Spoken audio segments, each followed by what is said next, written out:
या तो दीवाना हंसे या जिसे तौकीफ हंसाए, वरना इस जमाने में हंसता कौन है। होशपूर्ण दीवानगी के इस सफर में मिस्टर विजन यूट्यूब चैनल पर पुनः आप सभी प्रेमी मित्रों का हृदयपूर्वक हार्दिक स्वागत है। हमारी कोशिश रहती है कि हम दूसरों की नजरों में ऊपर उठें, मगर वास्तविक आनंद जीवन में तब है जब हम स्वयं अपनी ही नजरों में ऊपर उठ जाते हैं। बुद्ध के जीवन की एक कहानी है। बुद्ध भिक्षा के लिए एक बार गांव से गुजरे। बुद्ध से प्रभावित हो एक स्त्री ने बुद्ध को अपने घर पर आने का आमंत्रण दिया। बुद्ध ने भोजन का वो आमंत्रण स्वीकार कर लिया। जब गांव वालों को इस बात का पता चला तब उन्होंने बुद्ध से कहा कि क्या हमने ये सही सुना है कि आपने जो इस गांव की वो स्त्री है उसका भोजन का आमंत्रण स्वीकार किया है? क्या आपको पता है कि वो स्त्री का चरित्र कैसा है? बुद्ध ने कहा, नहीं, मुझे नहीं मालूम। गांव वालों ने कहा, वो स्त्री तो चरित्रहीन है। क्या आप ऐसी चरित्रहीन स्त्री के घर पे भोजन करने जाएंगे? बुद्ध ने कहा, नहीं, मैं नहीं जाऊंगा। आप कहेंगे मैं वैसा ही करूंगा, मगर उससे पहले तुम्हें मेरा एक काम करना होगा। तुम्हें गांव का वो ज्ञानी सज्जन जो सबसे ज्यादा तुम जिसे ज्ञानी समझते हो उससे मेरी मुलाकात करवाओ। मैं उससे कुछ प्रश्न पूछना चाहता हूं। गांव वालों ने ऐसा ही किया। गांव के वयोवृद्ध एक ज्ञानी सज्जन थे जिन्हें गांव वाले बहुत आदर देते थे। उन्हें बुद्ध के पास लाया गया।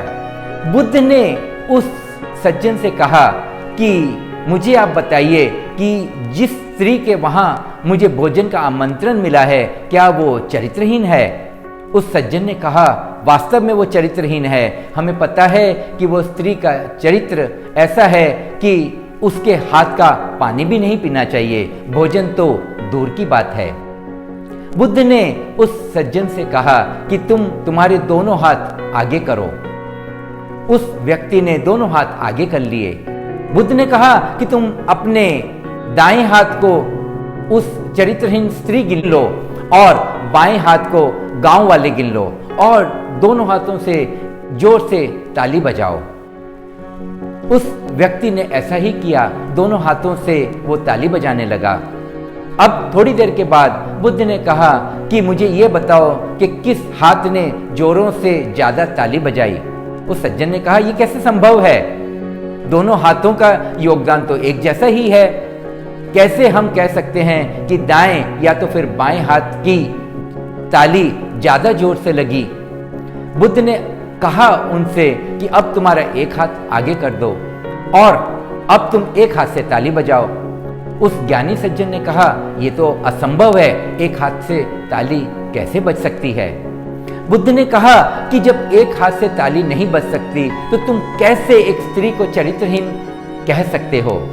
उस स्त्री को चरित्रहीन कहने वाला भी तो कोई होना चाहिए। गांव वालों की उपस्थिति के कारण ही वो स्त्री चरित्रहीन हुई। अगर गांव वाले होते नहीं तो वो स्त्री चरित्रहीन कैसे हो सकती थी? तुम्हारा भी उस स्त्री के पीछे चरित्रहीन बनाने में योगदान तो रहा ही होगा। गांव वालों को बुद्ध की बात समझ में आई। उन्हें अपनी गलती का एहसास हुआ। हमारे जीवन में जब तक हम स्वयं के भीतर उतरते नहीं, होशपूर्ण होते नहीं, तब हम हमारी जो परिस्थितियां हैं उसके लिए दूसरे को जिम्मेवार ठहराते हैं। स्वयं को जानकर ही, स्वयं में स्थित होकर ही हम इन मुखौटों से उतर पाते हैं। मुखौटों से भरा जीवन में तनाव को लेकर आता है। तनाव से मुक्त व्यक्ति तभी हो पाता है जो भीतर है वही बताता है, जो बताता है वही करता है। जब उसके मन, वाणी और आचरण में एक जैसा सामंजस्य होता है, एक रूपता होती है, एक रस्ता होती है, तब उस व्यक्ति के अंदर चित देखूं तित तू ही तू, हर एक में परमात्मा के ही दर्शन होते हैं, ना कि उसके चरित्र को लेकर के गलत धारणाएं।